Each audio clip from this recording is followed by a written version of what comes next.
자리입니다. 아버지 하나님 말씀 가운데 저희들을 지켜주시옵소서. 말씀을 듣습니다. 말씀을 마음판에 새깁니다. 선언이 우리를 도와주시옵소서.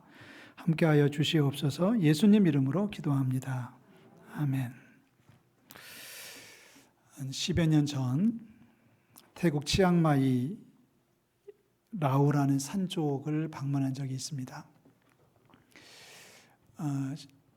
자그마한 승합차를 타고 한참을 간 다음에 차에서 내려가지고 또 한 2시간 정도 산을 올라가니 거기에 산족이 살고 있었습니다. 11월이었는데도 불구하고 30도를 넘는 날씨에 또 습했습니다. 땀으로 목욕을 하고 그러면서 집회를 마친 후에 저녁에 잠자리에 들었습니다. 라오라는 부족은 신발을 신지 않습니다. 지금도 그만큼 문화의 혜택을 받지 못하는 사람들인데요. 물론 화장실이 없습니다. 그래서 임시로 담요로 천막을 이렇게 치고 한 2사람이 망을 보면 한 사람씩 들어가서 용변을 보고 나오고 했던 기억이 있습니다. 교회로 쓰고 있는 건물에 10여 명의 목사님들과 대부분의 사모님들이 같이 다 누웠습니다. 남자, 여자, 여자, 남자, 남자, 여자, 여자, 여자, 남자, 남자 이런 식으로 혼숙이지만 그렇게 이제 한꺼번에 누워서 잠을 청하는데 무슨 나뭇가지로 얼기설기 만들어서 지붕을 덮었고요. 그런 식으로 벽을 만들었는데 허리 높이까지만 벽을 돌렸습니다. 밖에서 보면 안이 훤히 다 들여다 보이는 구조였고요. 바닥은 맨 땅이었는데 거기에 무슨 돗자리 같은 무슨 뭐를 처음 보는 것을 깔아서 바닥을 만들어 놓았습니다. 다 떨어진 아주 얄팍해진 슬리핑백 하나씩 받아가지고 슬리핑백 속에 들어가서 잠자리에 누웠습니다. 밤이 되니 엄청나게 추웠습니다. 바닥에서 냉기가 올라오고요. 벽에서는 찬바람이 휘몰아쳤습니다. 도저히 잠을 잘 형편이 아니었습니다. 자다 말고 깨어서 많은 분들이 앉아가지고 기도하면서 밤을 지새했습니다. 그런데 부부가 온 커플들은 좀 낫습니다. 왜냐하면 끌어안고 잘 상대가 있었기 때문입니다. 누가 시키지 않았는데도 둘이 꼭 붙어서 잠을 청했습니다. 제 기억에도 제 아내가 그렇게 절실했던 적은 없었던 것 같습니다. 누가 뭐라고 하지 않아도 꼭 붙어서 우리는 몸으로 말했습니다. 여보, 당신이 필요해요. 아침이 돼서 이제 하나둘 자리에서 일어나서 이제 밤에 있었던 일들을 이야기하는데 누구는 이렇게 자고 누구는 저렇게 자고 누구는 끌어안고 자고 누구는 어떻게 자고 뭐 이런 얘기를 하면서 다들 한마디 얘기했습니다. 왜 우리가 어떤 목사님 말이 그렇게 나오시더라고요. 왜 아내가 필요해요 합니까? 우리에게는 주님이 필요하지요. 한번 따라해 보시겠어요? 주님, 제게는 주님이 꼭 있으셔야 돼요. 혼자 온 목사님이 그렇게 얘기하더라고요. 자기는 밤새 일어나 앉아가지고 기도했는데 주님이 필요해요라고 해서 따뜻하게 잤다고. 근데 한 10시쯤 되니까 기침을 콜록콜록 하는 건 무슨 이유인지 모르겠어요. 주님, 제게는 주님이 꼭 필요합니다. 베드로전서 4장 말씀을 읽었습니다. 베드로는 흩어져 살고 있는 그리스도인들에게 편지를 합니다. 당시에 이 그리스도인들은 굉장히 어려웠습니다. 굉장히 힘들었습니다. 사회적 약자들이었습니다. 숫자도 많지 않았고요. 사회적 지위도 바닥이었습니다. 대부분 그리스도인들은 막리를 하면서 생계를 유지하고 있었습니다. 당시에는 치명적인 전염병이 돌고 있었고요. 먹을 것이 없어서 굶주리는 일들이 대부분이었습니다.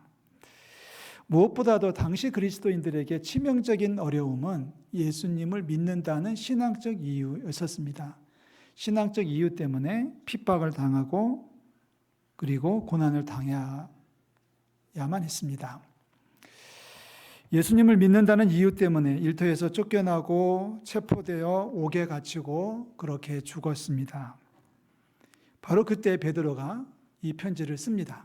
오늘 12절에서 베드로가 표현하는 불시험이라고 하는 단어 하나에 당시의 고통이 녹아져 있는 것 같습니다. 실제로 당시 그리스도인들은 불시험을, 불로 된 고난을 당해야만 했습니다.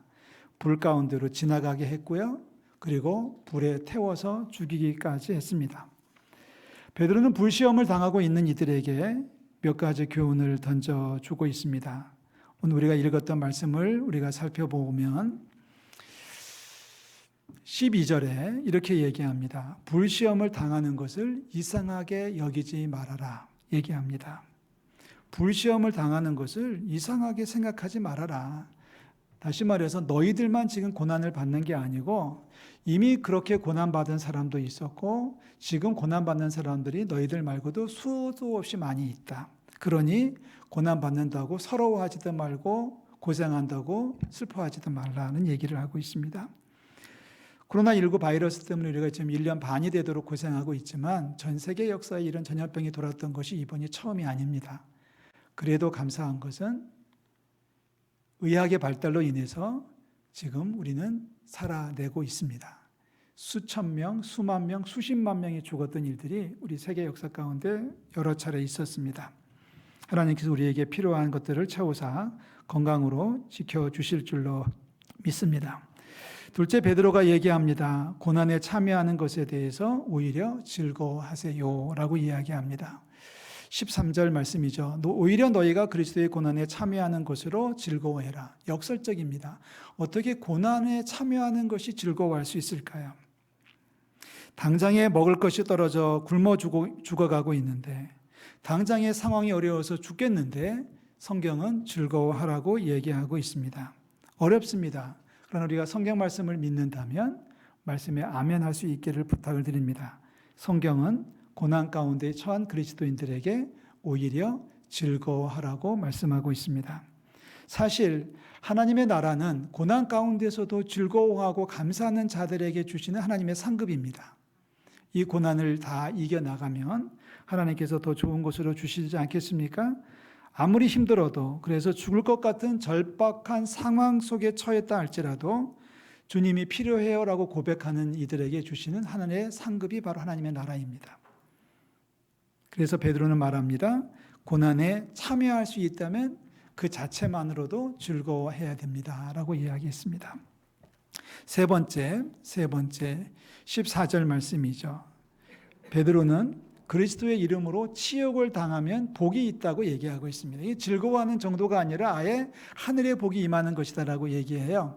그리스도의 이름으로 치욕을 당하면, 그리스도의 이름으로 부끄러운 일을 당한다면 뭐 벌거벗김을 당할 수도 있고 십자가에 달릴 수도 있고 공개처형을 당할 수도 있겠지만, 그러나 그리스도의 이름으로 치욕을 당한다면 그 사람이 사실 복 있는 사람이에요 라고 얘기하고 있습니다. 단서는 그리스도의 이름이라고 하는 거죠. 15절 말씀에 보면 살인이나 도둑질이나 악행하는 일이나 남의 일을 간섭하는 자로 고난을 받지 말라고 얘기했습니다. 그러니까 이런 어떤 윤리적이고 도덕적이고 비인간적인 죄를 범해서 고난을 받는다는 것은 별로 가치가 없다는 얘기예요. 그러나 그리스도의 이름으로, 그리스도 때문에 그리스도의 영광을 위해서 고난을 받고 치욕을 당한다면 당신이 바로 복 있는 사람입니다 라고 이야기합니다. 우리 그리스도의 이름으로 복받는 상도들 되시기를 주의 이름으로 축원합니다. 마지막 네 번째 14절의 마지막 부분에 보면 베드로가 말하죠. 그렇게 살아가는 그리스도인들에게는 영광의 영, 곧 하나님의 영이 함께 하신다고 강조하고 있습니다. 이게 키포인트입니다. 우리가 고난을 받는 현장 속에서도 즐거워할 수 있는 이유가 있고, 치욕을 당하는 그 상황에서도 우리가 복받는 사람으로 살아갈 수 있는 이유는 그 외롭고 처절한 순간에 바로 그 시간이 하나님의 영이 우리 가운데 임하기 때문입니다. 할렐루야. 고난이 끝나서 기뻐하는 게 아니에요. 고난이 끝나서 복이 아니라 고난을 받을 때에 하나님의 영, 그것도 영광의 영이 우리 가운데 역사하신다고 말씀하고 있습니다. 여기 너희 위에 계시다라고 하는 것은 우리를 비춰주시고 우리와 함께해 주시고 우리를 지켜주시고 우리와 동행하신다고 하는 말씀입니다. 보세요, 사랑하는 성도 여러분. 불시험으로 인해서 이 세상을 떠날 수밖에 없는 상황이 된다 할지라도 하나님의 영이, 그것도 영광의 영이 우리 위에 임하실 줄로 믿습니다. 우리가 힘든 상황에서 하나님의 영이 우리와 함께해 주실 줄로 믿습니다. 그래서 우리는 기뻐할 수 있고요. 그래서 감사할 수 있고요. 그래서 우리는 복을 받는 사람으로 살아갈 수 있게 되는 것입니다. 그 고난이 어떤 고난이 됐든지 간에 상관이 없지 않을까요? 그 고난이 어쩌면 치명적인 질병일 수도 있습니다. 우리 얘기입니다. 우리가 살다 보니 치명적인 병에 걸릴 수도 있습니다. 그래서 의사로부터 몇 달밖에 살지 못한다고 하는 선고를 받을 수도 있습니다. 갑자기 직장 상사로부터 해고 통보를 받는 경우도 있습니다. 자식들이 잘못될 수도 있습니다. 오랫동안 공들여 왔던 일이 하루아침에 무너져 내릴 수도 있습니다. 잘 살던 집인데 갑자기 짐 싸라고 하는 통보를 받을 수도 있습니다. 길거리에 내몰릴 수도 있습니다. 사랑하는 연인으로부터 이별 통보를 받을 수도 있고요.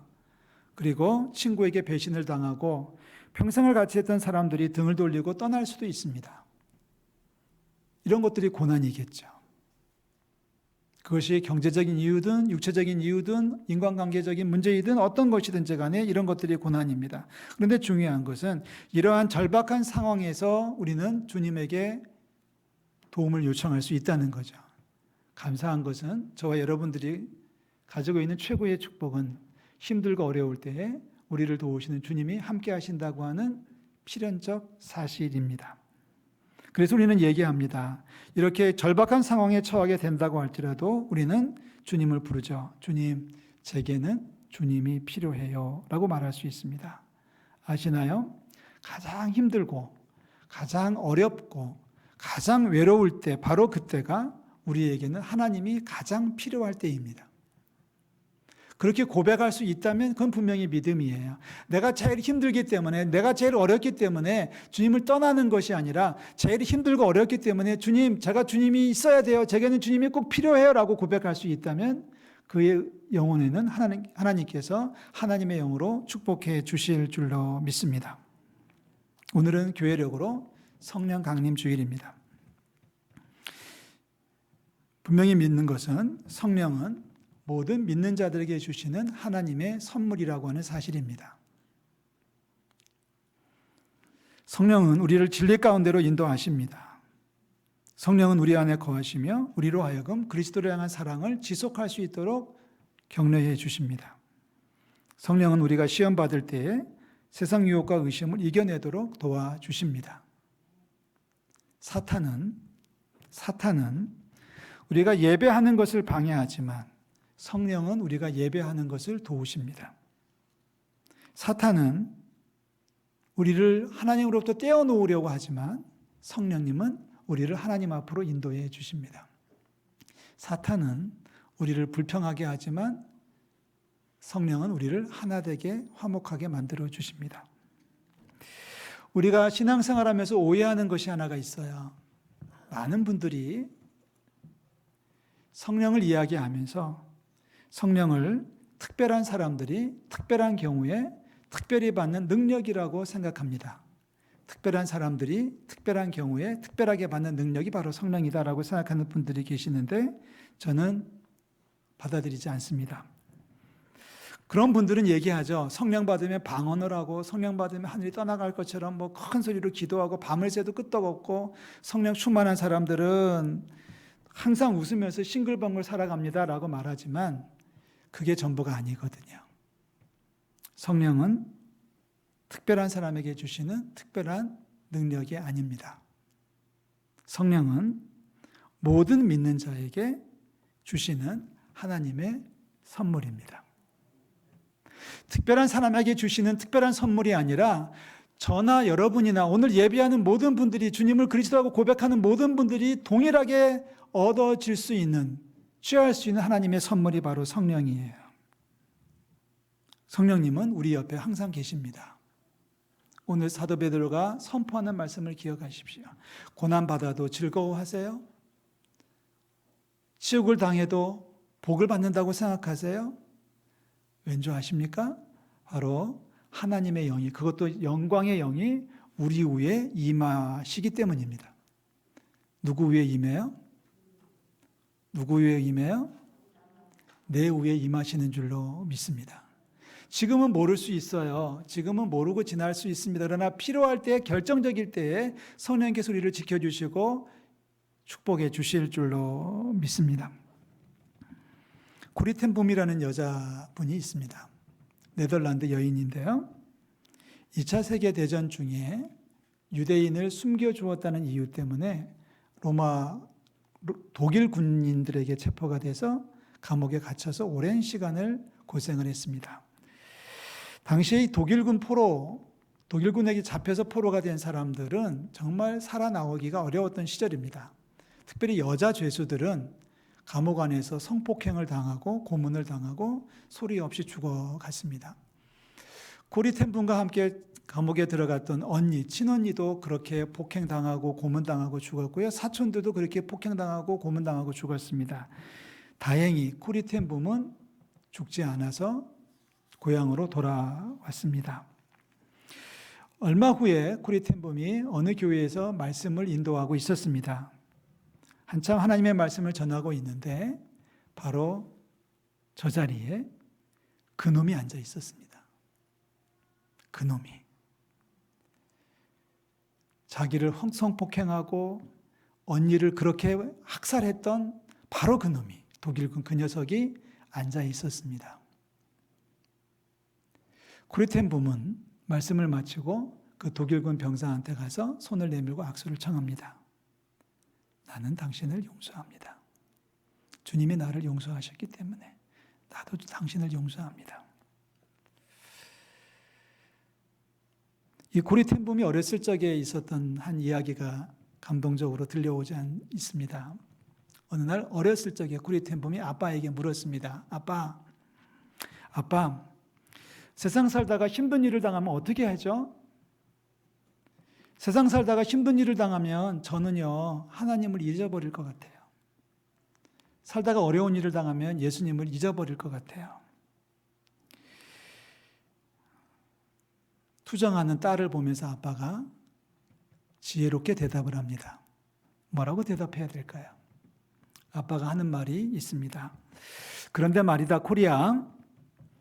하면서 아빠가 이 얘기를 이어갔는데요. 너 너무 걱정하지 않는 게 좋겠어. 너무 걱정하지 않는 게 좋겠구나. 너무 어려운 일을 당하면, 너무 힘든 일을 당하면 그때 가서 주님께서 도와주실 거야. 지금부터 걱정하지 마. 그때 가면 선생님께서 너를 지켜주실 거야. 지금부터 괜히 고민하고 걱정 안 해도 될 것 같아. 이 말을 코리가 마음에 새기고 살았습니다. 그럼 때가 되면 우리 주님께서 우리를 돌보시고 지켜주실 줄로 믿습니다. 지금부터 미리 걱정하지 마십시오. 필요할 때 주님께서 영광의 영, 하나님의 영을 우리 가운데 부어주실 줄로 믿습니다. 그렇다면 우리가 필요한 것이 몇 가지가 있습니다. 3가지 말씀드리고 싶은데요. 첫째, 성령이 계시다는 사실을 믿으셔야 됩니다. 따라 하실래요? 성령이 계시다는 것을 믿습니다. 여러분, 성령을 인정하셔야 돼요. 성령을 인정하셔야 돼요. 성령께서 우리 위에 임하실 것을 믿으시기를 주의 이름으로 축원합니다. 힘들고 지칠 때, 우리가 어려워서 정말 어찌할 줄 모르는 그 순간이 됐을 때 성령께서 찾아오셔서 나를 도우시고 지켜주시고 보호해 주신다고 하는 것을 믿으십시오. 지금 당장 우리가 뭘 안 해도 돼요. 이 상태로 가도 되지만 결정적인 순간이 오면 오늘 사도 베드로가 하는 말처럼 불시험을 당하고 그리스도 이름으로 고난을 받고 치욕을 당하는 그 순간이 오면 그때는 주님께서 나와 함께 하실 것이라고 하는 사실을 지금부터 분명히 믿으시기를 주의 이름으로 축원합니다. 둘째, 그렇다면 성령이 나와 함께 계심을 믿는다면 성령님을 구하십시오. 어떻게 하라고요? 성령님을 구하십시오. 성령님을 구하십시오. 이렇게 하시는 거예요. 성령님, 요즘 제가 너무 힘들거든요. 저 좀 도와주세요. 성령님, 너무 외롭거든요. 제 곁으로 좀 와주세요. 성령님, 어떻게 해야 할 줄 모르겠어요. 제가 어떻게 해야 하는지 좀 알려주세요. 성령님, 세상이 너무 어두워요. 못 살겠어요. 그러니 불 좀 밝혀주세요. 성령님께서 필요한 것들로 채워주실 줄로 믿습니다. 세 번째, 그렇다면 성령께서 말씀하실 때 겸손하게 순종하십시오. 오른쪽으로 가라고 하면 오른쪽으로 가면 되는 거예요. 기뻐하고 감사하라고 하면 웃는 척이라도 하면 됩니다. 성령께서 소망을 이야기하시면 내일 스케줄을 짜시면 되는 거예요. 성령으로 살아가는 사람은 다르거든요. 모두들 투덜거리고 불평하고 있을 때 성령으로 살아가는 사람들은 평화를 이야기합니다. 모두들 답답해할 때 성령으로 살아가는 사람들은 희망을 이야기할 수 있습니다. 왜요? 하나님이 함께 하시기 때문에. 하나님 언제 함께 하셔요? 우리가 하나님을 찾을 때, 우리가 하나님을 고백할 때, 우리가 성령님을 찾을 때, 성령님을 고백할 때 성령님 우리 가운데 오셔서 우리를 지켜주시고 지켜주실 줄로 믿습니다. 주님, 제 인생에 주님이 필요합니다. 여러분 고백해 보셨나요? 주님, 저희 집에 성령님이 필요합니다. 성령님 좀 와주세요라고 고백해 보셨나요?